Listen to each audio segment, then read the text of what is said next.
This is the Nightshade Cult, a podcast macabre. We bid you welcome, enter freely, and of your own will. I'm Nick Grimm. And I'm David Graves. We will be your horror hosts for this dissection of Tim Burton's 1988 goth horror comedy, Beetlejuice. Good evening. This is a great one. Yeah? I'm really excited that we decided to do this one. It's interesting. So obviously there's a new Beetlejuice movie coming out. And so that made it good timing to do this. We kind of talked about doing the Tim Burton Imperial phase movies. Yeah. And Beetlejuice really starts that off, I think, unless you count Pee-wee, which I think arguably you can count Pee-wee's Big Adventure. Pee-wee made him a marketable or profitable director. Yeah. So I guess he was bankable. Yeah, that's he became bankable after Pee-wee, and then I think Pee-wee was already established lore in a way, and this is where you start to see him really, establishing his own voice creatively. Yeah, a lot of things they look like all of his movies that come after this. Yeah. The Tim Burton aesthetic begins to be established here. Yeah, you can draw a direct line from this to Nightmare Before Christmas. Yeah. There's even especially in the final form Beetlejuice, where he's kind of like the big top. Well, he's got like the weird merry-go-round hat. Yeah, there's like a little skeleton skull up on the top of it. His sort of illustrative style is already informing everything.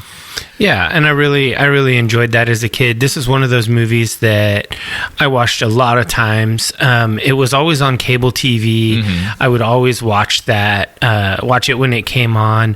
I don't think we had this one on tape because it was VHS back in those days in the late 80s. But I just saw it a bunch of times. Yeah, I think that's really interesting because I didn't see it until much later. I definitely was more familiar with the animated series before I saw the movie.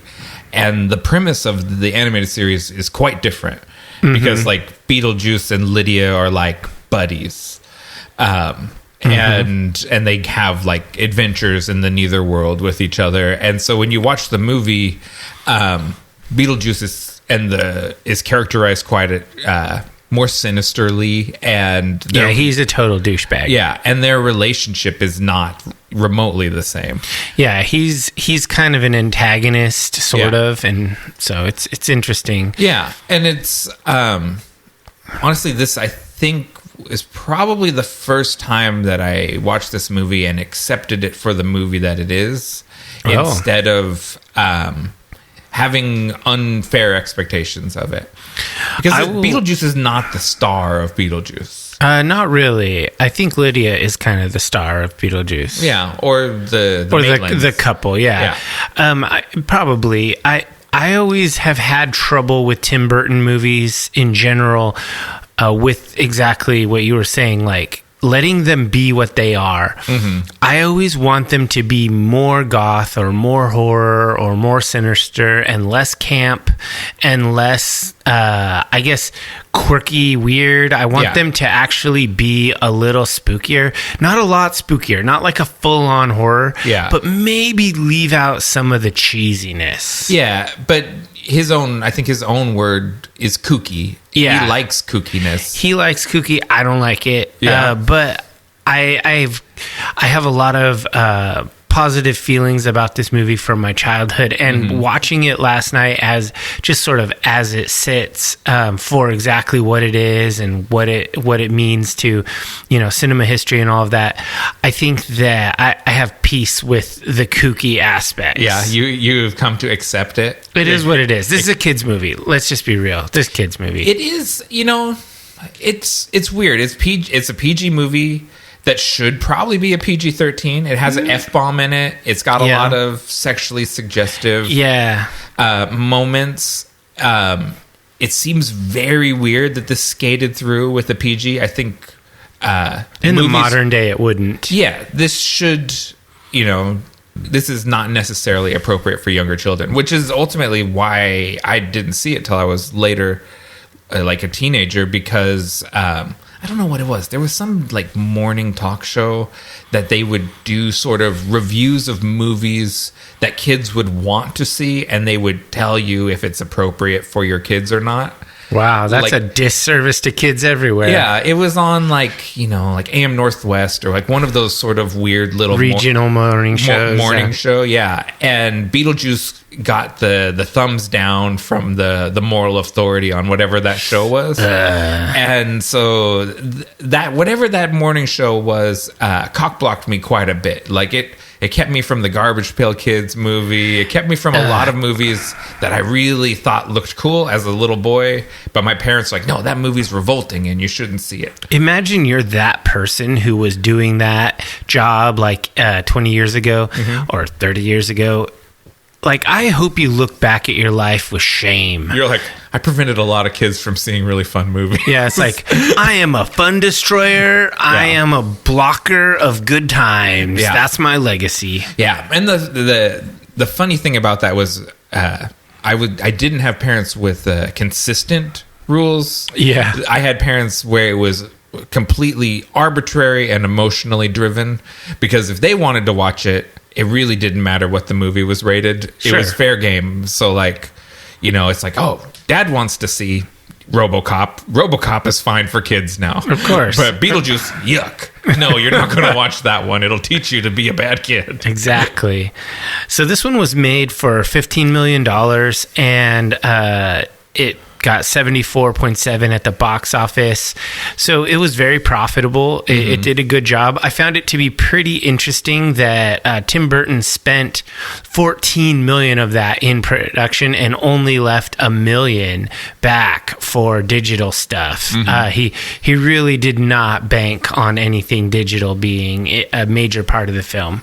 Well, it wasn't. In 1988, digital effects basically didn't exist. They were pretty weak, but there are definitely some scenes in here where you can see them. You can see stuff that they did, especially with the stop motion stuff. Yeah, like how they composited together. Yeah, I just thought this was really interesting. It did win an Academy Award for Best Makeup. Yeah, I thought that was interesting, and this was actually has the interesting fun fact distinction of being the first DVD ever shipped by Netflix. Yeah, I saw that too on Wikipedia or something. Yeah, I can't remember where I was reading, maybe IMDb or something. Yeah. And I just thought that was kind of cool because I think kids nowadays don't understand about that Netflix was literally like, it was like the library for DVDs.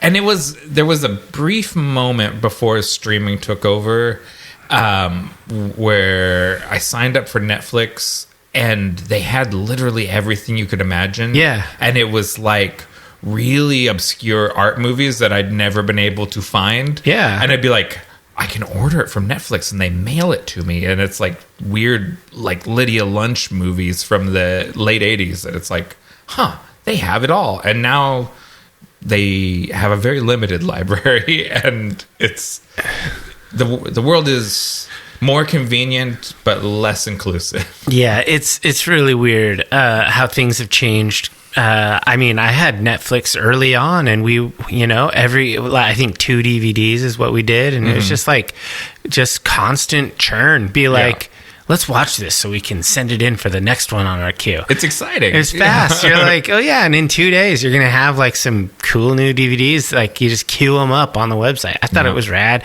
Anyway, I thought this was an interesting little factoid about Beetlejuice. So let's go ahead and get into our dissection of Tim Burton's Beetlejuice. Let's go.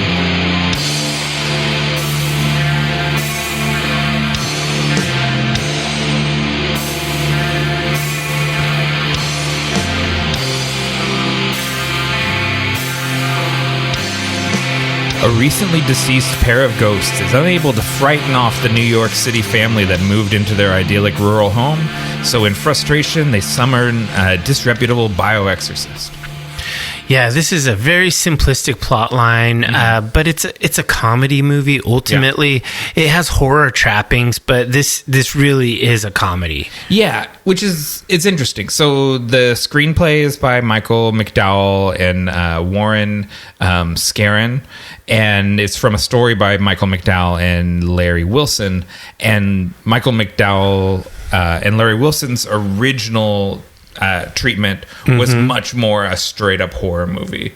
It was called House Ghost, and it was probably like an R-rated movie. Nice. And would have been just a very, very different animal than what it ended up being. I mean, that would be interesting to see a horror punch-up of Beetlejuice. I've always, this is one of my weird sort of genie wish fantasies. But I'd like a video library of the movies that didn't get made. Oh yeah, that'd be cool. So I just see the versions that would have happened under, with different directors, or if this idea had or played an out. actor that was on board to do something and then dropped, or a director. Yeah, it's just these movies that didn't happen or didn't happen the way that they could have happened. I just want to know. I just want to know what the hard R evil version of Beetlejuice is like. It probably wouldn't be this cult classic film. Oh no, because there's a million dark ass horrors out there. It would have just gone into the the bin of horror DVDs that existed in the late 80s. Yeah. So, I mean, I mentioned that this is mostly a horror, and I think, or mostly a comedy, not as much a horror. Yeah. And I think that's kind of what made this movie a cult classic. The witty banter and the lines. There are so many quotable lines. Yeah. So many things that are just sayings that you hear come from this movie, so much so that when we get down to the performances casting section, I actually wrote out my favorite quote from each of the characters that I chose. This is such a cast of future movie stars. Oh yeah, it's like at the point when the movie comes out, I think this is Alec Baldwin's second IMDb credit or something like that. It's his best movie. Yeah. That's a bold stance. But yeah, it's a bunch of people that go on to be kind of huge stars right before they explode. And yeah, for sure. The movie, if this movie happened 2-3 years later, the budget wouldn't work anymore because you couldn't have Alec Baldwin and Gina Davis both in the movie for what their whole salaries would eclipse the movie. Yeah, Alec Baldwin and Gina Davis do really well in this movie, but that's later on in the segment. But I was basically just saying, I think that the witty banter and the writing that led to all of these extremely quotable lines, that's what this movie is actually known for. Yeah, it's not as much known for being scary or whatever. It's just zany and funny. I think a lot of that will come down to Warren Scarron's his reworking of the script, and then also Michael Keaton's improv. Oh, Michael Keaton is a gem. Anybody that doesn't think that he's an A-tier actor is an idiot. And he just is off the chain in this movie. He should probably be a credited writer on it, because all the Beetlejuice sequences are just him going for it. Yeah, every time he's capering around and kind of being this weird, creepy clown dude. Yeah, that's all him. Yeah, he's sort of like a human Bugs Bunny in a way. Yeah. The way he's very much a cartoon character amongst a bunch of more normal people. Yeah, absolutely. The Maitlands, even though they're ghosts, are basically the most normal people. Yeah, they're barely ghosts. They don't even know that they're ghosts. Yeah. And so, like we said, it's obviously directed by Tim Burton, and this is his second film. He's another one of these directors like George Miller or that we've talked about, or who are we talking about? Alien, Ridley Scott. They just appear fully formed, it seems like. They just show up awesome. They show up, and so much of their signature style is visible right from the start. Yeah, one thing that I really like about it is that this movie has an identity. Yes. When you're watching Beetlejuice, it feels cohesive. Every new location, even in the underworld or wherever, the Netherworld, or in Maitland itself, or in the house, which is a big part of the thing. Yeah. It feels like it belongs. It feels part of the identity of the movie. This movie just every moment oozes with that artistic vision. Yeah, it's very interesting, and what I see now watching it as like a full-on middle-aged person, the Dietzes are more relatable as characters. Oh yeah, where you kind of think like, oh, these people are awful when you're a kid. Absolutely, and then you're like, actually, you know, hot mom and dad that's trying his best. Like the Dietzes are pretty cool parents. Yeah, like it's like he is kind of a dorky, successful guy who married like a really eccentric lady, and he's trying to be cool. Yeah, like he likes her art and her weird friends, and she's just like this weird eccentric lady, and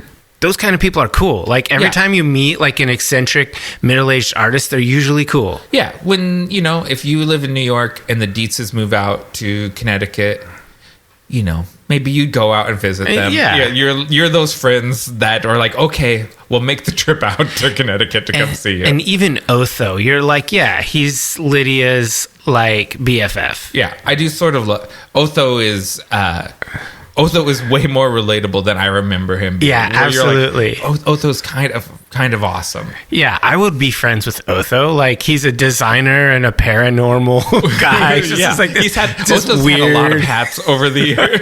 Yeah. I know as much about the paranormal as I know about interior design.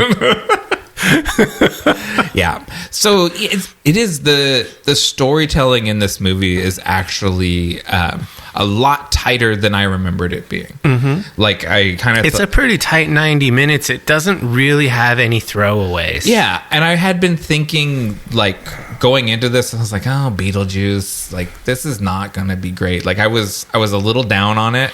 And then watching it, I was like, this is a pretty tight little movie. Like, this is a better movie than I was thinking it was. Absolutely. I think that this movie, I mean, it would be hard to say that it's underrated because it's a cult classic. Yeah. Everyone loves it. But I think it deserves the regard that it gets because not only of the performances, but all of these directing choices that were made and the writing that was done.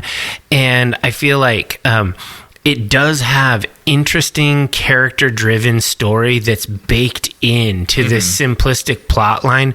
Like the different characters have arcs of their own, and like Lydia's arc is great. Like I love how the happy ending is with Lydia and the two helpful ghosts. You know, this is just a really good story that isn't very frightening. No. It has some weird moments.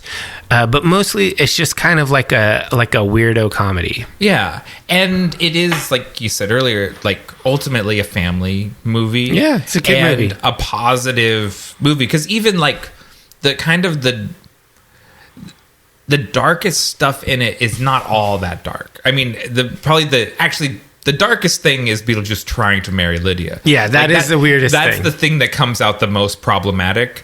But in general, even like the Dietzes who like want to make money off of the thing and profit from it. Yeah. Ultimately, like there's a Catherine O'Hara's character. I'm spacing on the mom's name, but when she feels bad that she embarrassed the ghosts or whatever. Delia Dietz, yeah. Where she's sort of like, oh, like I didn't mean to make them feel bad. Like she has some sort of sense of empathy for the ghosts in her house. Yeah, she's a weirdo. She's not malicious, and that's okay. That's how I feel about Otho. Yeah, he's just a weirdo. He's not mean. And the dad just sort of can't help but be a rabid capitalist. Like like I'm sure we all have friends who are like that are maybe a little stuffy, maybe not, maybe a little square. Yeah. but a good dude. Like, he made a bunch of money in real estate is what we get the impression, right? So he's like, I'm going to move to the country and get away from the hustle and bustle. But he can't stop seeing the value of everything. Yeah, he can't stop the hustle. He sees equity everywhere. Yeah, he's like looking around the town. He's like, oh man, this is such valuable real estate. No one knows what any of this is worth, but no one can see it. And so like he just is that guy where he just sees dollar signs at everything he looks like. And he's like, I have ghosts in my house. This is exploitable. I can make a fortune from this. They're the friend that in the modern day, he would be like a crypto guy. Yeah, he would have totally been taken in by crypto. He goes, it has value and utility. Yeah, the blockchain is really important. You don't understand the utility. Yeah, for sure. Should we move on into visuals? Yeah. Okay. Go ahead. Oh, so this, I think, for all of the visual panache of the movie, I think somewhere where it does sort of fall flat is in Thomas Ackerman's cinematography. Okay. I think I was looking through his IMDb. He's shot a lot of like big comedy movies, like Anchorman and stuff like that. And this is, except for in the Netherworld, it's a very sort of flatly lit, natural, like it looks like an 80s comedy. Yeah, it looks really of the age, and I would say that is kind of a boring vibe. Yeah, and it's not, I think of Tim Burton as being a real expressionist director, and it doesn't have, except for in the Netherworld, it doesn't have a lot of that going on. I wonder if there was an intentional decision to have Maitland, or whatever the name of the town is. I think it. Like, no, the family's the Maitlands, and in his model city, the city's called Maitland. I believe it's a name on one of the signs. Yeah, but did you know the name of the city? I didn't. No, it's like, fine. It's like Twin Pines or something like that. It's a nice little generic name. So if maybe they meant intentionally to make Connecticut be mundane, so that when there are the like stop motion moments when they go outside, they pop out more. with the sandworms and the vibrant backgrounds, or when they go to the Netherworld, everything is just totally whimsical. It does seem like kind of a like a light switch on and off. They couldn't have accidentally made the real world as simplistic as it is. I think what you're describing when we get to talk about Edward Scissorhands next episode, I think that is achieved more artfully in that movie. It's a good movie. Yeah. So just, I mean, and it's not, the guy Ackerman is a professional ass cinematographer. He knows how to shoot a film. It just seems a little flat in a way that I just think, it could have popped more. Yeah, I think some of the visuals on this movie, like I would have liked more. I don't know. It just feels like they could have done more with the lighting in this movie. Yeah, they have this beautiful kind of old school house. They have all this really cool stuff, and it's just sort of bland. It's just not noteworthy. But where they didn't fall flat was with regard to, of course, makeup. They won an Academy Award, but also the physical effects on all the dead people. The smoking guy, shrunken head dude, the cut in half lady, chicken bone guy. Yeah. Like, it's just awesome. And those are all just so cool, like, and so clearly realizations of Tim Burton illustrations. Like if you've ever seen pages out of his sketchbooks, they all look like his drawings brought to life. Yeah. And so let's call out some of these. So production designer is Bo Welch, who he becomes a regular collaborator for Tim Burton. Art direction by Tom Duffield. Costume design by Aggie Gerard Rogers. And makeup artist, of course, who won the Academy Award, Vay Neely. And most of these people go on to be regular Tim Burton collaborators. Like, he works with them over and over again, and they get his vibe. Yeah, they really, I mean, you could tell just by the fact that these looks are iconic through the remainder of his career. And, like, these became action figures. I have seen many of these characters tattooed on people. Every of ghost in the Netherworld is someone's favorite ghost out there, like the shrunken head guy, or that guy's really popular. Or it's like Miss Argentina or whatever that's cut in half. Just like they're all very iconic looks, and each one of them, like, just the way the character is tells a story. Yeah, I think they're really, really, really interesting characters. You know, if I was going to get a Beetlejuice tattoo, I think I would want Bannister Snake Beetlejuice. That would be a really cool That'd tattoo. Be super I've iconic. definitely seen that tattooed on people, but there's always snake tattoos are good because you can slither them into places on you. That's true. I think on my legs I could figure a spot. But yeah, there's that one would be for me. I think that it's worth calling out all of the. I mean, the props in this movie are pretty next level. Like the city, the model city, which then they recreate for Beetlejuice to be in, kind of on a live action scale. Yeah, so you have that whole the model work is intense because the movie opens with like. Actually, here, now let me big up the cinematography because this is beautiful stuff. There's a great helicopter shot of this town that's coming in, and it slowly transitions into the model. And, like, you can, there's wipes, and you can kind of pay attention and kind of see where it transitions. But if you're not looking for it, it's fairly seamless. So by the point that you get zoomed in on the Maitland's house and the spider crawls up on the roof. Yeah, I love that part when I was like, a what kid. the fuck's happening? Like, it's just edited together so lovely, and it's just really good. And then that model, again, has to exist in scale with Michael Keaton. So, like, there is the actual town, there's the model town, and then there's the full-size version of the model town. Yeah, like in a soundstage or something. Yeah, and like, yes, so Bo Welch, amazing production design. And the whole, the Maitland/Dietz house. Oh, yeah. That's a complete fabrication. Like, there's no house on that hill in the town in Vermont. Oh, wow, where they that's shot really it. cool. Yeah, they built that whole thing, and it's totally believable as like an old... Absolutely. Like an old... church or something that's been converted into a house. It's got a steeple. It's just a very interesting, and it looks like something Tim Burton would draw. Yeah, and I like just that exaggerated style. Everything about the movie is exaggerated, and that's Tim Burton in a nutshell. And I just thought it was really cool. I would also call out in the visuals, I think the stop motion sequences are really cool. Like, I really love all that stuff. Like when the sculptures are crawling and stuff, that's just awesome. I've always loved the design of the sandworms. Oh yeah, sandworms. And like the kind of face within a face that the sandworm has.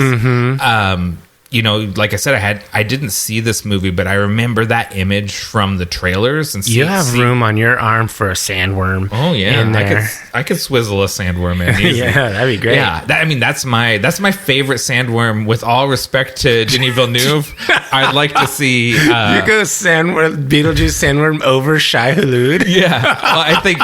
Can you imagine Timmy Chalamet riding on the Beetlejuice sandworm? Oh, yeah, absolutely. He would probably play a pretty good Beetlejuice, actually.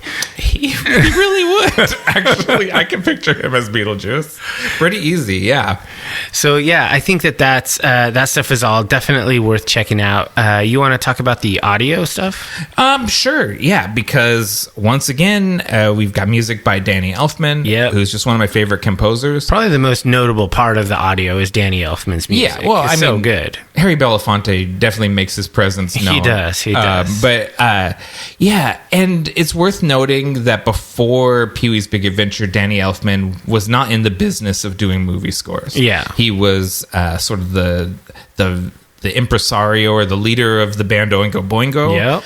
And Tim Burton sought him out, and he's like, I want you to do the score for Pee-wee's Big Adventure. And he's like, that's not something that I do. But it became, I think, the thing Danny Elfman is the most known for. Yeah, I think it's less likely that you know about Oingo Boingo than his movies. Did you know that that Danny Elfman used to be in a post-ska new wave art band? Like, the Nightmare Before Christmas guy? No, I didn't know that. Yeah.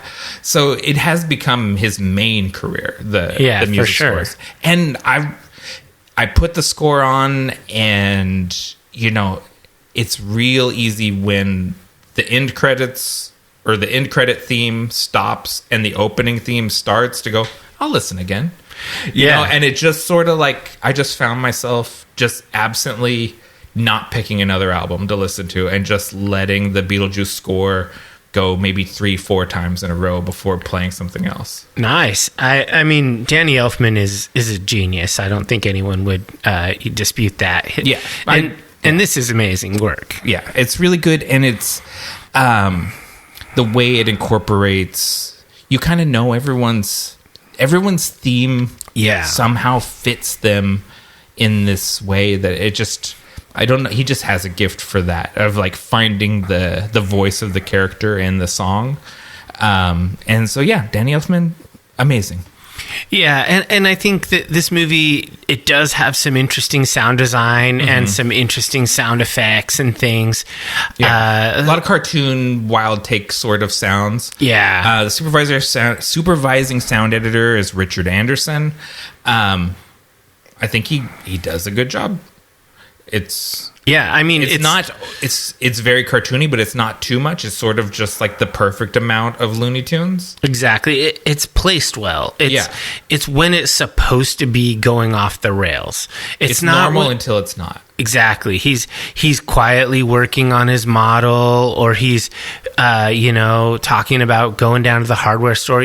Everything's normal. And then when things need to not be normal, it goes crazy, and it's just perfect for that. Yeah, like the sound that I think of is that behind the headshot of Beetlejuice, where he does like the fright mask thing, and like the snakes come out of his face or whatever, and there's like a blah sound.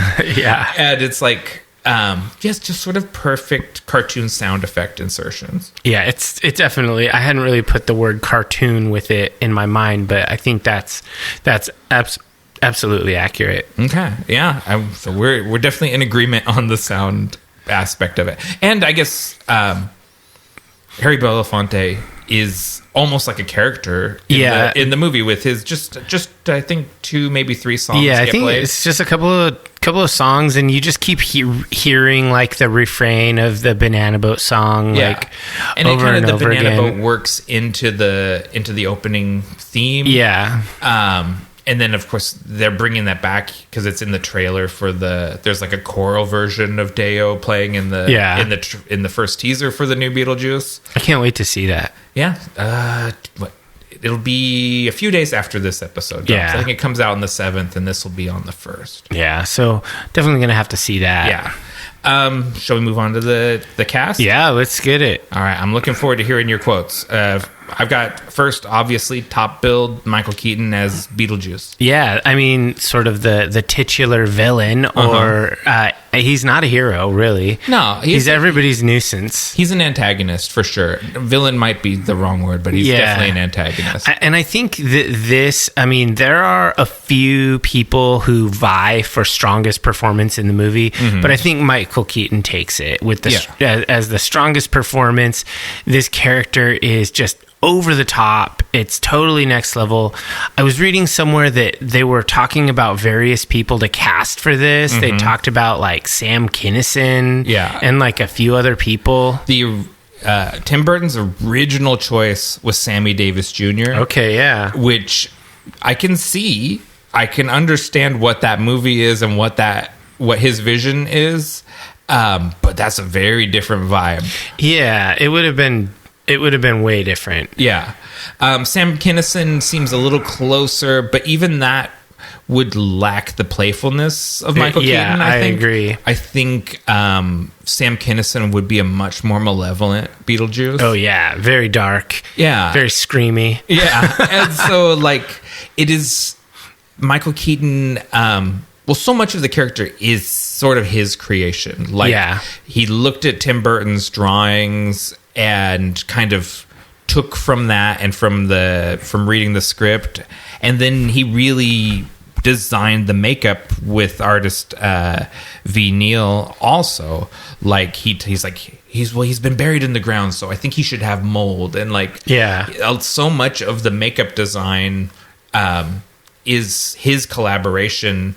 And he showed up to set as Beetlejuice and just sort of like looks at everyone like, is everyone okay with this? And Tim Burton's like, yeah, so into it. Yeah, that's cool. Let's do it. This is exactly what I wanted. Go for it. And Tim Burton never asked him to dial it back. Always asked him to push it further. Go to the next level. Yeah. So I gave Beetlejuice 2 quotes because there's actually like 10 quotes. He's got so many. But my favorite one, and the one that I would yell all the time when I was a kid, was, I've got demons running all through me. I would always be yelling. Is that from his car salesman commercial where he's like, bring the little cowpokes down? Yeah, exactly. I love the commercial. It's so funny. I got demons running all through me. And he's just kind of going crazy. That is like, because that's our introduction. That's the first time we see the character in full, and it is a great introduction to the character. Yeah, and then the other one, which you actually already said in the episode, was, "I'm the ghost with the most, babe." Yeah, he didn't say babe, but that's ghost with the most is like that's him. Yeah, he's the ghost with the most. Yeah, it's absolutely true. Like it's not Casper, it's Beetlejuice. Yeah, no, that Beetlejuice. He earned it. He is the ghost with the most. He's the ghost that does the most. For sure. All right, who's next on your list? I got Alec Baldwin. Me too. And he played Adam Maitland, and I feel like he does a really good job of being the kind of the straight man. He's kind of a dorky dude who, like, he wants to be a good ghost, after he dies, but he just sucks at it. He is a preternaturally handsome nerd. Mm-hmm. Like one of those people, like, you imagine Adam Maitland was a late bloomer. He didn't look like Alec Baldwin in high school. Yeah, he probably worked on his grandpa's train set at one point in the basement. And then puberty came late, but came hard, and he became super hunk Alec Baldwin. But still felt like a nerd on the inside. And he wears glasses, so in the 80s, that means you're a nerd. Nerd, He tucks his flannel shirt into his pants. Oh, I know. Nerd. That is the worst. But lovable nerd. He is. I mean, you're a model painter. You'd have a lot. You would go to the Maitland hardware store to buy model paints. For sure, absolutely. If you were in that town. Buy little things. You need all kinds of things when you're a modeler. Yeah. And the quote I got for him is after they're wearing the curtains. He says, "Think of them as death shrouds. Really moan." I do love his coaching. I like when he's reading the handbook for the recently deceased, and he's like, "This thing reads like stereo instructions." I almost went with that one. It's so good. Yeah. There's actually a bunch of really good versions of the handbook for the recently deceased that you can buy online. Like if you want a blank notebook or whatever, they have them in hardbound, like heavier duty, like thick, and then they have them in small, like notebook ones. But you can definitely buy a handbook for the recently deceased. That's something cool to have on your bookshelf. Yeah, absolutely. So who do we got next? I have Gina Davis next. But I was going to say Corinth, Vermont, where they filmed. Mm-hmm. The library in Corinth, Vermont has the handbook for the recently deceased as a geocache. Like, and it's the actual book is out there in the shelf in the library. Oh, that's rad. So it's if you ever find yourself in rural Vermont, you make sure to stop into the library and see some of these Beetlejuice artifacts. Gina Davis as Barbara Maitland is next on my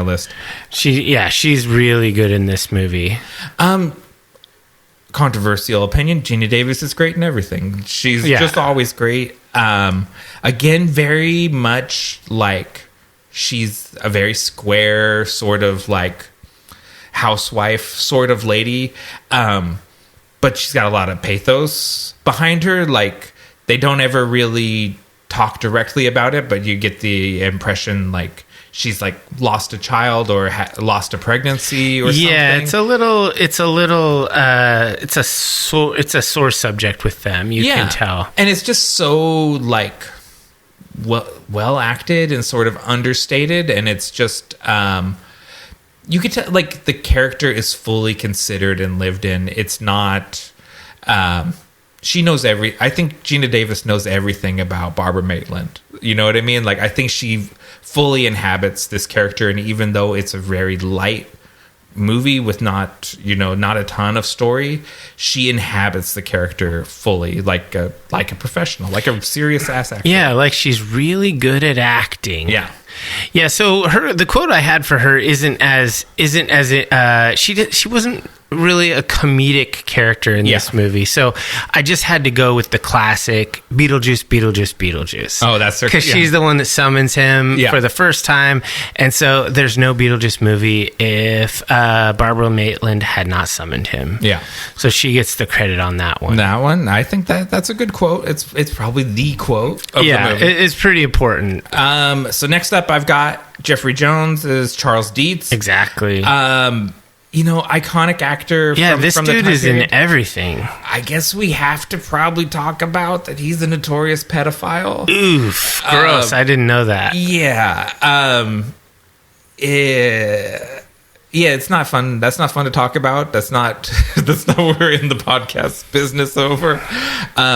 But it would feel wrong to brush over it. He's a disgraced man, and that's the reason he's not in the new Beetlejuice. He gets no quote. Quote. Moving on. His quote has been pulled. Yeah. No quotes for pedos. Catherine O'Hara as Delia Dietz. Wonderful. Yeah, she's so charming. In this movie, like when I was a kid, I thought she was like just a total weirdo. Yeah. And just crazy bizarre, but not really. As an adult, I'm like, no, I get it. She wants to do weird remodeling things, but that's whatever. Yeah, I don't love some of the color choices that they did in the house. I think they overused that granite texture. Yeah, it's like everywhere.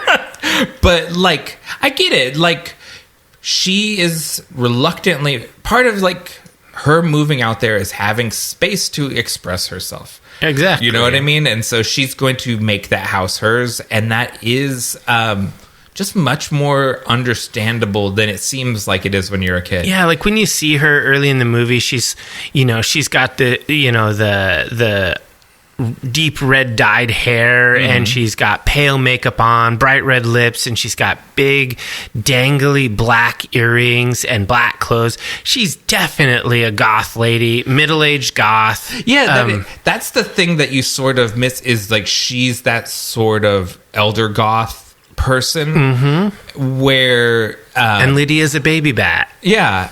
And that's not clear when you are also a baby. Yeah, like, you don't recognize the elder goth as a goth. Yeah, you're like, she's just a weird lady. And then you're like, oh, I see how you, in your late 30s, become that lady. Yeah, you're this elder goth sculptor lady. Yeah, and she makes weird gothy sculptures. Yeah, they're all creepy. Yeah, very cool. The chair thing is probably my favorite. Yeah, I like that one the best. It's like a spiky moose antler thing. Yeah, like, she gets pinned to the house with it. She's like, my art is dangerous.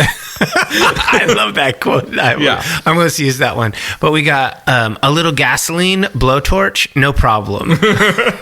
I just thought she's just so like blasé about destroying everything. Yeah. And, some people love that quaint, like small town craftsman look. And she's just absolutely like, she just gives zero shits about it. I love what she does to the outside of the house. Yeah, I think it looks awesome. I think that patio extension that kind of mirrors the shape and the window, that shit's hot. Like, that's a really cool addition to the house. again, the granite texture, they went a little crazy, but it's the 80s. That was much cooler then. Yeah, for sure. So next up, I got Winona Ryder as Lydia Dietz. Yeah. She is one of the stars of this movie. Yeah. She's a very, very important character. I think Winona Ryder just did a great job. She was a teenager when they made this. I think she's like 16 or 16, something. Yeah, maybe 17 when it comes out. I think this is before Heathers. It's before Mermaids. She obviously goes on to a huge career after this. Mm-hmm. Yeah, she's just absolutely fantastic. When I was a kid, I just thought Lydia was the best. Yeah. So, I think I was into this movie before I was would have like a crush or whatever, but I just knew that's my kind of person. Yeah.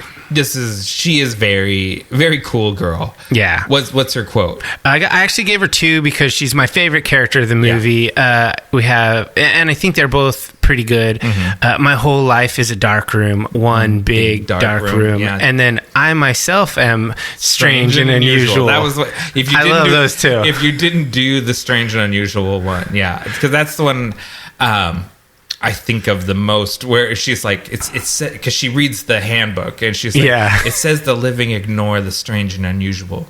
I myself am strange and unusual. Yeah, I absolutely love that part. Which is like, when you are a teenager, is so cool the way she delivers it, and then as an adult, it's very sort of like head pat, like, oh, you're so cute. Yes, indeed, you are strange and unusual, and we love you for it. And you're the first girl to feel like this. You're the first weirdo ever. No one else has hated their parents ever. But whatever, they're precious. It's so brave of you to be alienated like this. I work with young goth kids like this all the time, and I love them. They're great. Exactly. You just got to treat it seriously like they do, and just be, remember how intense it feels to be that age. Yeah, it's absolutely cool. So I thought she was awesome. Yeah. And then Glenn Shattuck says Otho Fenlock. Oh, yes. This dude, I've seen him in lots of things, but he never became like a movie star. No, just and I think character actor. I think he passed away fairly young. Like, he doesn't have a super long career after this. He's the voice of the mayor in Nightmare Before Christmas, I think. So I think he's a favorite of Tim Burton. Okay, but yeah.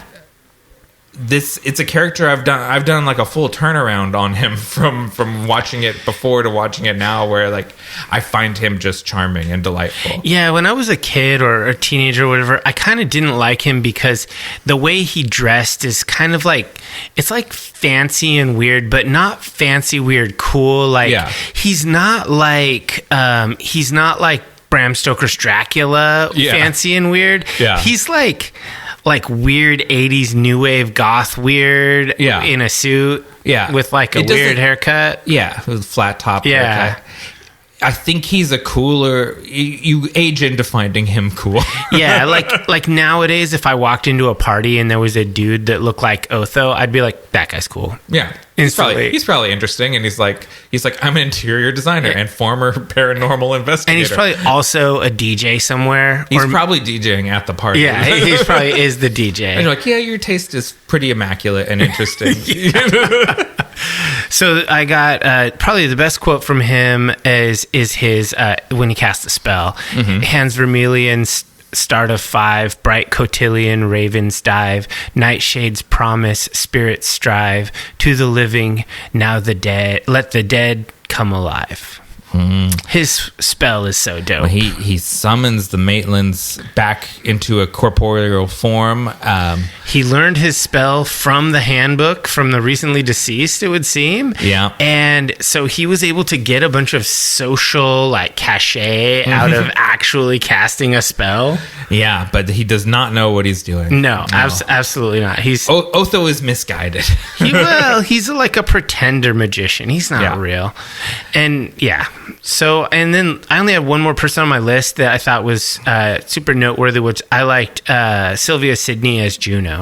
Yeah, she's got what, two scenes, maybe 3 in the movie? Just like 2 or 3, and they were really good. She drops in to do the exposition dumps when you need them, but she doesn't overstay her welcome. And like, this is a makeup thing, but she's got a slit throat. and it's not ever like her head doesn't ever hang backwards with her throat open or anything. Like, it's just very subtle. I like that she creates that like kind of Diablo brothel to distract Beetlejuice. Yeah, she's like, the whorehouse was my idea. Yeah, and she gives us the backstory. Beetlejuice used to be one of her subordinates. Yeah, now he's freelance. What do you think about, this is another element of the story that I think is weird or maybe doesn't age well, but the idea that people that commit suicide end up in civil service in the afterlife, because that's weird. You know, like, I mean, it's a little. I don't know. I don't find it to be extremely offensive. I just think it's kind of a weird joke. It is a weird joke. That's how I feel about it too. Like, because there's the lady that's like the receptionist at the window, yeah, and she's like, if I knew then what I knew now, I wouldn't have had my little accident, and shows her, and everyone laughs. Yeah, and it's like, I'm not sure that's funny. Like, it's become an uncomfortable laugh. Yeah, it's a little. It's one of those things. There are a few moments in this movie that didn't age well. That one wasn't extremely offensive to me. It just was a little bit tasteless. Yeah, and that's okay, I guess. That Beetlejuice is a sexual predator is the thing. That's the thing that actually didn't work for me. That's on my list. On the list. Yeah. And so Juno's quote is simple. It's never trust the living. Yeah, that's fair. That's a good one. That's a good rule. There's a lot of these like small parts, like Robert Goulet as Maxie Dean and Dick Cavett as Bernard. There are a lot of people that were on TV a lot when Tim Burton was a kid. Yeah, like, for sure. Dick Cavett, if you ever watch like old YouTube of his talk show from the 60s, the Dick Cavett Show, he's a great interviewer. I love the Dick Cavett Show. So it's interesting for him to show up as Delia Dietz's her manager, and one of the hip people that's willing to come to Vermont, and then he just them. Tells her off. Yeah, because basically he thinks she's the hack, and he's even though he's been possessed by a ghost, he doesn't really believe in it still because there's no tangible proof that it happened. Yeah. So, anyways, I'm not going to list all of those people, but there's a lot of interesting little cameos in the movie. Yeah, for sure. There's a lot of small parts that are fun and interesting, but they aren't big parts. Yeah. Anything smaller than Juno didn't make my list. Didn't make the cut. Yeah. Yeah. All right. Well, then we're cruising right along to our personal highlights. What's your personal highlight? This is tough because this movie's really tight and there's a lot of really good kind of micro scenes, and there are moments that I really like.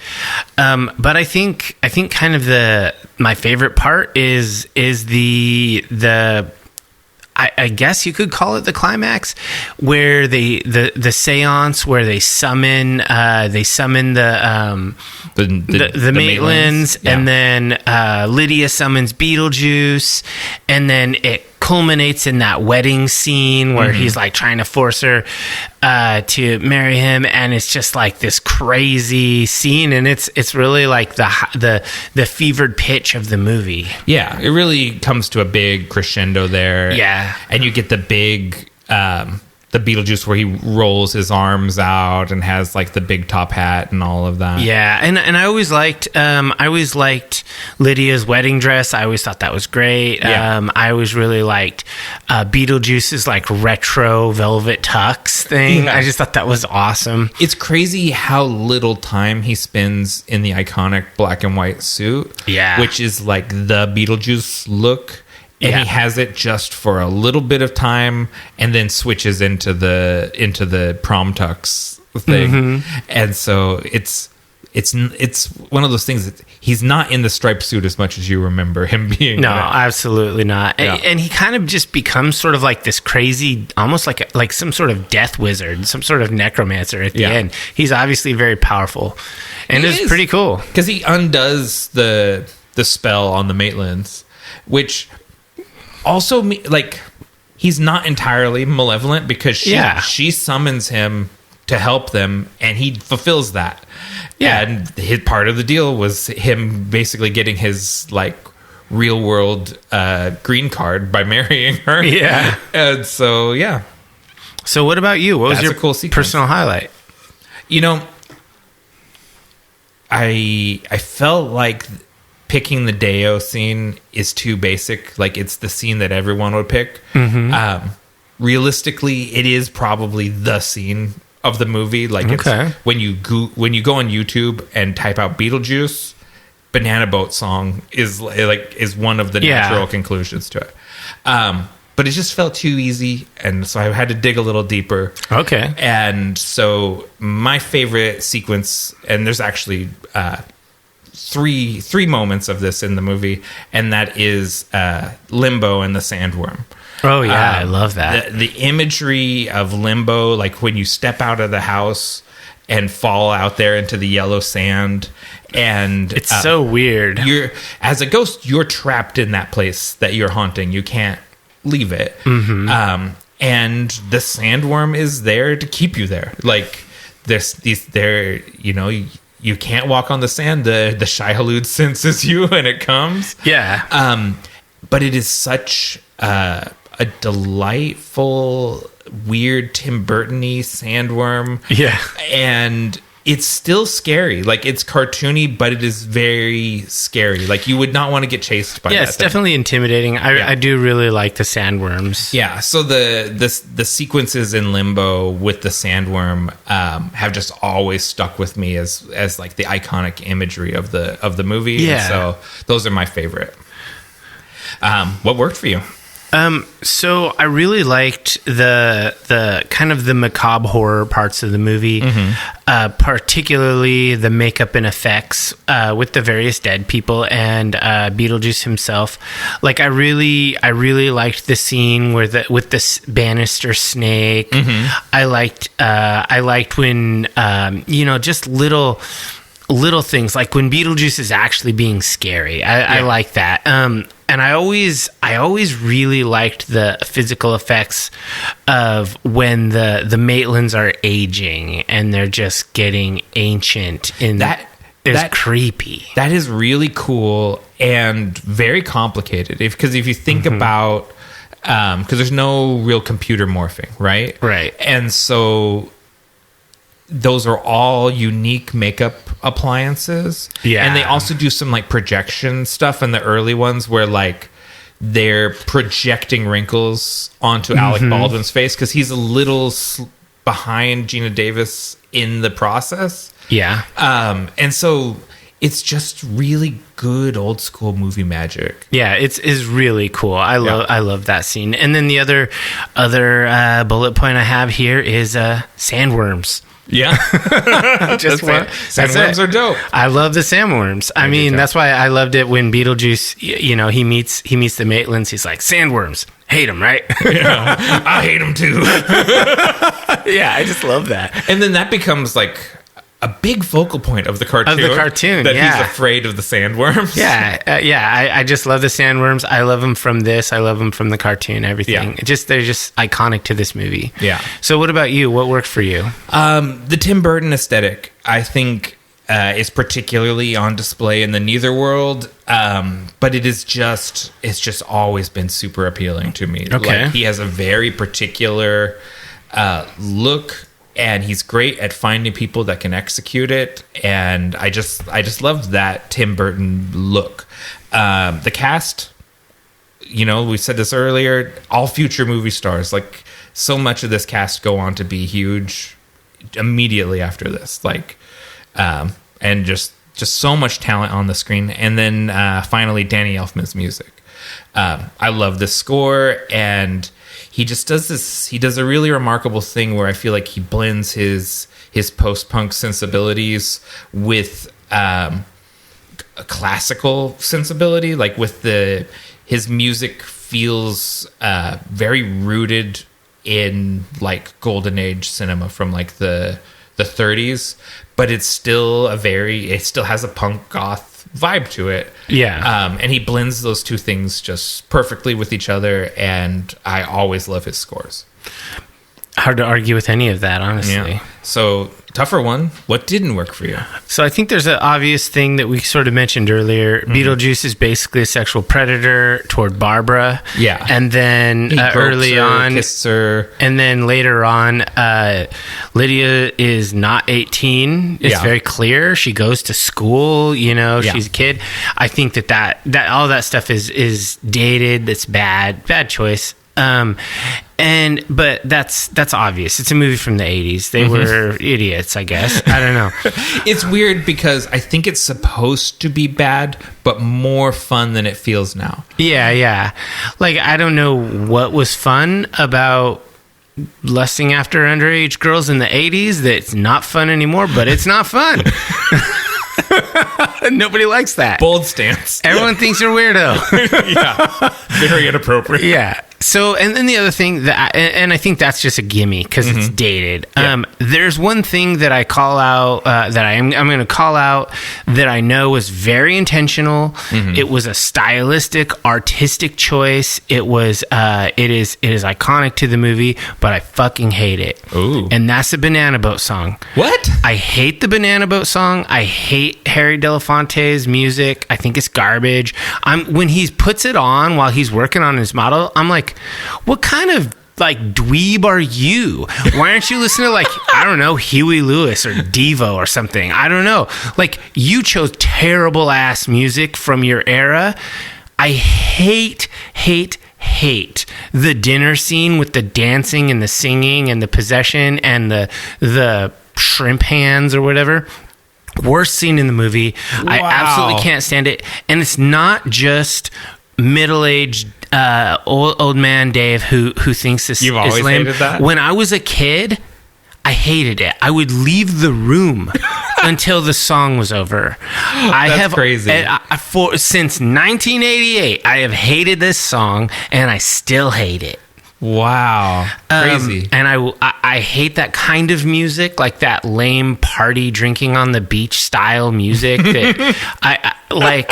All of that music is just balls. It's not creative. It's not talented. It's just terrible. The songwriting is bad. There's nothing interesting about that music at all. It's just trash. Wow. Okay. So that's what didn't work for me. That scene is trash. What about you? What didn't work for you? That's crazy. Scene you almost chose as your favorite because it's so obvious. Yeah, it is the most iconic. It's the worst scene in the movie. No. Amazing. Okay. So what didn't work for me? I think the movie we talked about, the plot is very thin. It just sort of just barely hangs together as a plot. But that's a very slight criticism. And what actually I think has always been my biggest criticism has never been a fair criticism, but I do want to talk about it. It's just not a movie about Beetlejuice. And I think I've always held that against this movie. That's true. It's about the Maitlands. Yeah, and so I've always wanted this to be Beetlejuice, like Beetlejuice to be like the, I don't know, Ace Ventura or whatever, like where the title character is the main character of the movie. But now I see the movie would be insufferable if he was actually because he's pretty terrible. Yeah, if he was actually the focal point of the movie. I feel like even though this is a movie I've seen like a number of times, this was the first time I ever saw it. And actually saw the movie that it was and accepted it as it was. Because I've always sort of resented that Beetlejuice was not the focus of the movie. So I have it in this section as something that's bothered me in the past, but I don't feel that way anymore. I've come completely around. Okay, so that doesn't really not work for you. It doesn't really not work for me, but it has historically not worked. It's a former criticism. Yeah. It had to be addressed because I think probably a lot of people, especially people that came from the cartoon, felt that. Do you really think there were a lot of people that came from the cartoon? I think a lot of people saw the cartoon first. That's very common for people of a certain age. Yeah. Interesting. All right. Well, I guess that it's time for ratings. So this movie is This movie is really, really good. It's hard for me not to give it a 5, but the fact that there's a scene that I absolutely hate, I don't think I could rant about how shitty a scene is and the music for the scene. You don't like their dancing? I hate it. When Otho takes the champagne bucket and plays it like a bongo? I hate that part. I hate that almost the most. I hate... Or would the shrimp hands come out and grab them? Yeah, all of that. What about the second... the Shake Senora song at the end where Lydia dances in the sky? And then the football players come out on the stairs? I was thinking about that, and it's never elicited the same vitriol from me as the banana. Probably because I like Lydia. She doesn't. So when you watch the acting, I was watching this very specifically when I watched this, and it's almost like Lydia. Like the performance is so good, not in an overblown, like I'm doing karaoke and this is my song. You know those people. Yeah. Like they think they're in Boys to Men. Right. No, it's self-aware at how ridiculous it is. Yeah. Lydia's performance, Winona Ryder's performance as Lydia realizes that it's crazy that she's floating and singing this super happy song that's not her vibe. Yeah. Like it's self-aware and weird, and so that saves it from me hating it. I don't like the music at all. Boy, Dave doesn't like calypso music. That's I don't at all. So I don't hate that scene. I call that one carbon neutral. Okay. So I have to give it a 4. I want to give it a 5. Yeah. This is one of my wife's favorite movies of all time. She told me it's obviously a 5-star movie, but I hate Harry Belafonte for ruining this movie.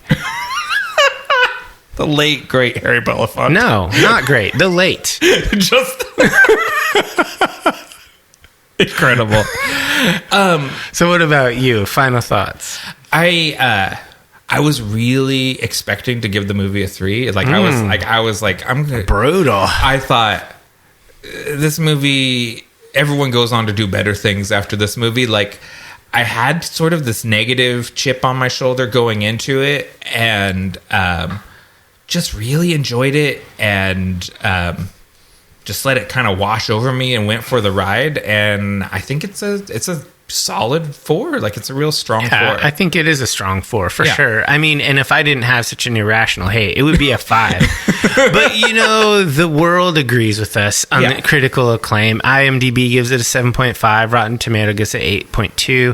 Metacritic is the harshest on it with a 71, but it's still closer to a 4 than a 3. Yeah. So I think we're about there on it. Zone. Yeah. I really like this movie. I consider Beetlejuice to be like one of my movies. Like in my pantheon of movies when I was a kid, the things that I really like, that I have tons of fond memories of, Beetlejuice is there. Like Michael Keaton as Batman and Beetlejuice, like 2 characters I think are awesome and just really good. How weird is it that you go from this movie to Batman and you pick Michael Keaton and not Alec Baldwin to play Bruce Wayne? Yeah, that's crazy. Because as iconic and amazing as Michael Keaton is as Batman, Alec Baldwin would have been an inspired casting. Honestly, I think it might have been a better movie if Alec Baldwin had been Batman and Michael Keaton had been the Joker. That would have been an amazing movie. That would have been amazing. We'll put that on my imaginary genie video store. Movies that never got made. Yeah. I mean, because Michael Keaton he did Beetlejuice. He could do the Joker. Wow. Michael Keaton as the Joker would be something. I would love that. Yeah. I think he's better as zany than he is as serious. He's just pretty great at serious. Though. That's true. He's pretty great at everything he does. It's like he's a professional at pretending. All right, why don't we take a break and we'll come back with the bulk stuff now.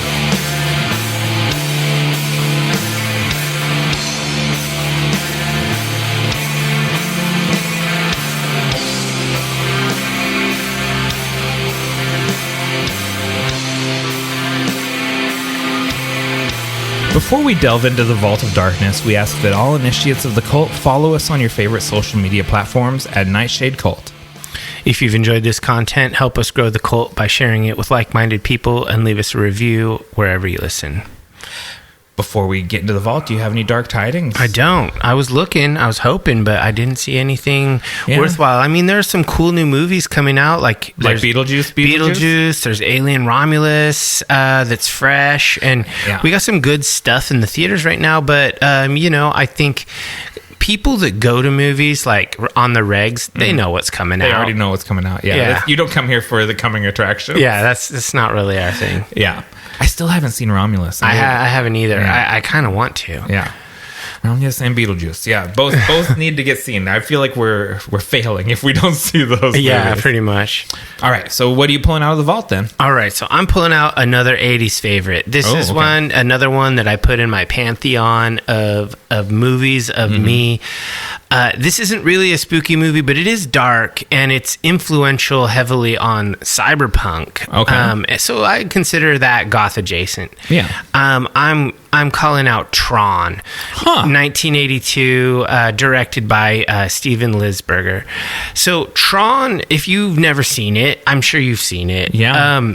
Tron is a fairly simple plotline again, where we have Jeff Bridges playing Kevin Flynn, and he finds out that an executive at his company is stealing his work, and he tries to hack into the system, but he's transported into a digital world and he has to face off against this enemy's digital likeness called Sark and the Master Control Program.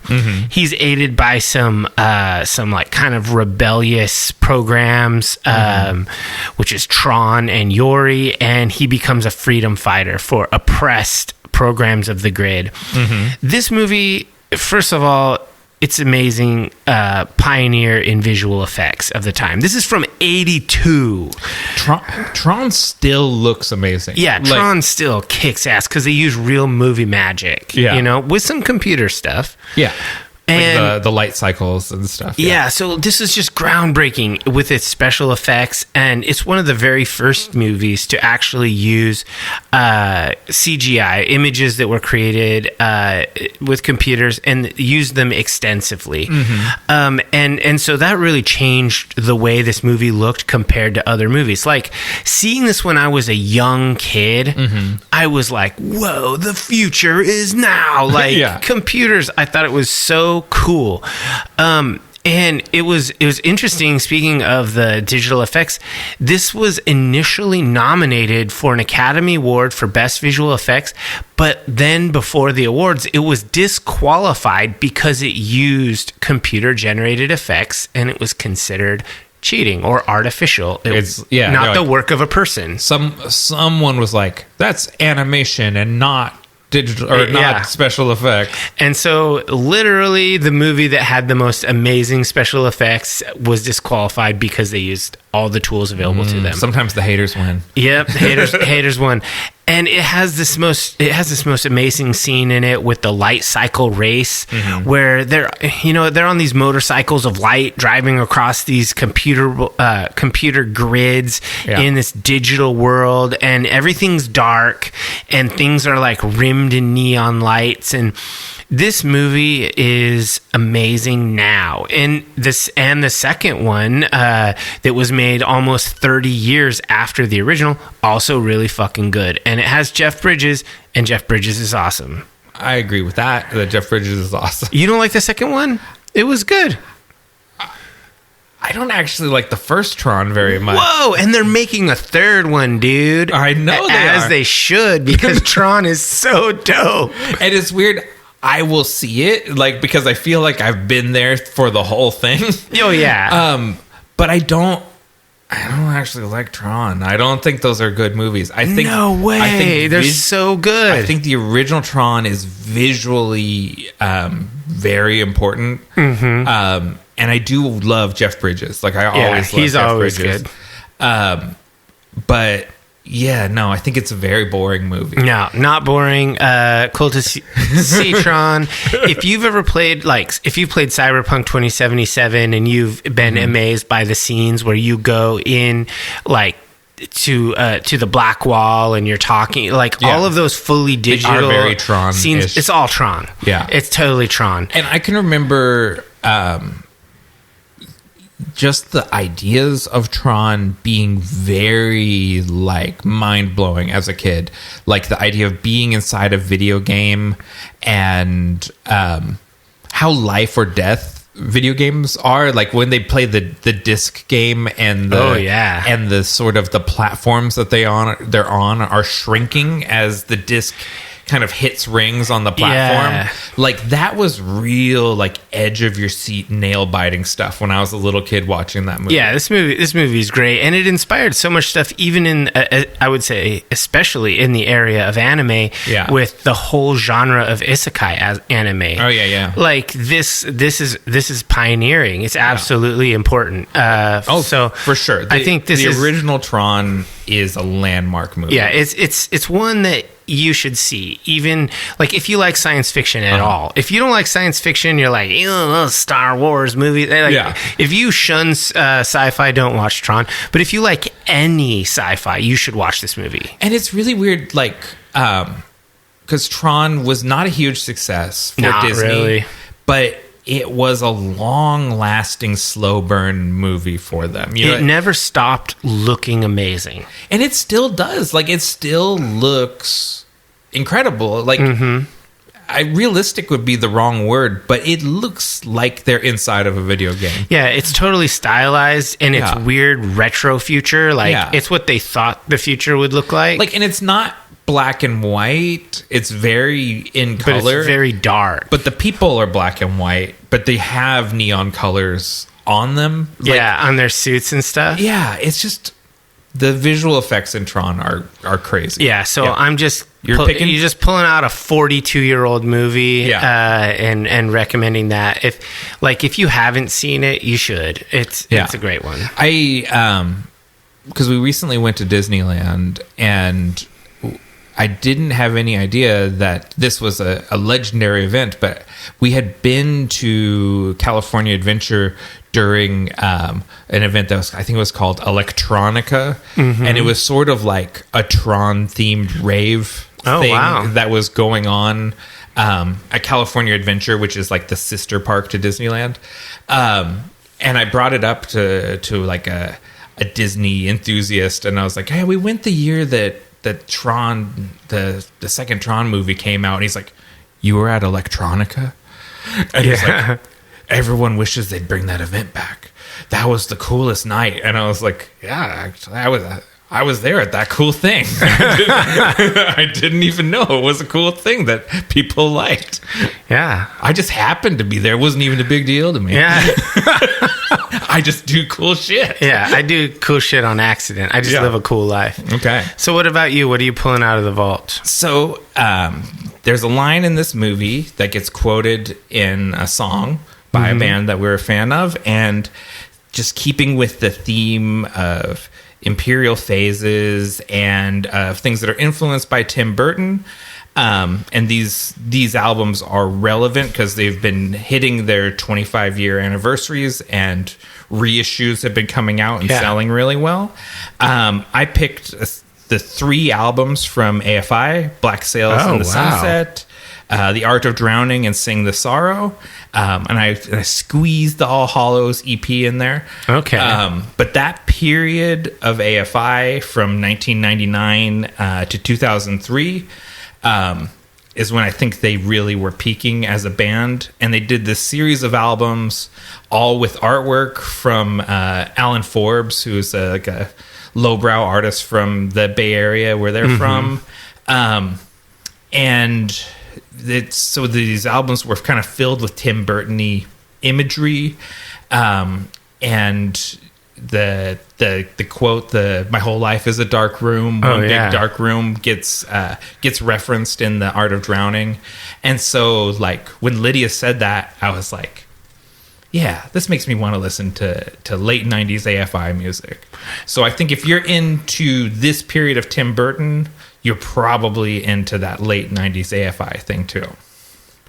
I mean, yeah, those what could I add to that aside from go listen to those AFI albums. They're so good. And it's crazy because the 25th anniversary re-release of Black Sails has been selling really well because it's got them back in like the alt rock charts or whatever that chart is called. Yeah. And I saw AFI like a few weeks ago, and they played literally one song from their most popular era. They played mostly new music, and I thought like, how weird is it that ostensibly the thing you're out supporting, you're not playing at all? I respect a band that plays their new music if they're supporting their new album. Yeah. But if it's an old album that is being re-released on an anniversary or whatever, you should, I mean... You should be playing that album in its entirety. The Macedon Lamb of God tour, they played the entire Ashes of the Wake and Crack the Sky albums. Yeah. The whole things. I wanted to go to that, but I had a schedule conflict. Me too. They really should have played more Black Sails songs. They didn't play any. They played one Art of Drowning song. They didn't play any Black Sails songs. And I just thought, like, this is not what you're selling right now. Like, this is, like, what you're selling right now is your hits from 25 years ago. And maybe some bands feel weird about doing the jukebox thing or whatever, but I think there's something really, like, joyous about celebrating your classics. Yeah, I think that it's okay if you're still putting out new relevant music. I think pulling out the old one that everyone loves and has sentimentality about is cool. Like if you go see Gary Newman and he plays Cars, you're probably stoked. Yeah. I mean, like... I'll go so far to say if he doesn't play it, I'm mad. Yeah. I mean, for sure. So, like, but you want him to play stuff from the newer, more Gothic industrial era, too. Yeah. You know? So, AFI... Bad on you. I know you're listening, Jade Puget, but he's the only one that listens. Just because he knows. I feel like I'm the only person that sees how influential his guitar playing is. He's on you. So good, and I love his playing. And so every time there's certain moves that you cop from him and stuff, and I go like, oh, that's Dave's Jade tribute right there, where he does that thing with his hand. Yeah, I love Jade Puget as a guitar player, unabashedly. And I should say that is really the thing that changed this band is when Jade becomes a permanent member of the band. And Black Sails is the first album where he's like really the main contributing songwriter. And he really... he made the band level up in a big way. For sure. Like the older stuff, like Very Proud of You and stuff is cool. Yeah. But it's not even the same genre. No, I was listening to, I was playing some old AFI video and Lisa goes, why are you listening to Baby AFI? It was just sort of like, it wasn't like that music offends me, but it was just sort of like, well, that's weird. You don't listen to that. There are better AFI albums. You know? Everything that came after that. Exactly. Yeah. So anyways, those three albums and the All Hallows EP, which is available for pre-order. The re-release is available for pre-order right now. And these vinyl sells out. So, order this stuff. Don't sleep on it like I did with the Black Sails album. Yeah. So I'm going to pay an exceptional You're gonna price. Pay a scalper price. Yep. All right. Well, we'd like to thank you for joining the Nightshade Cult. Until we meet again, we're wishing you unpleasant dreams.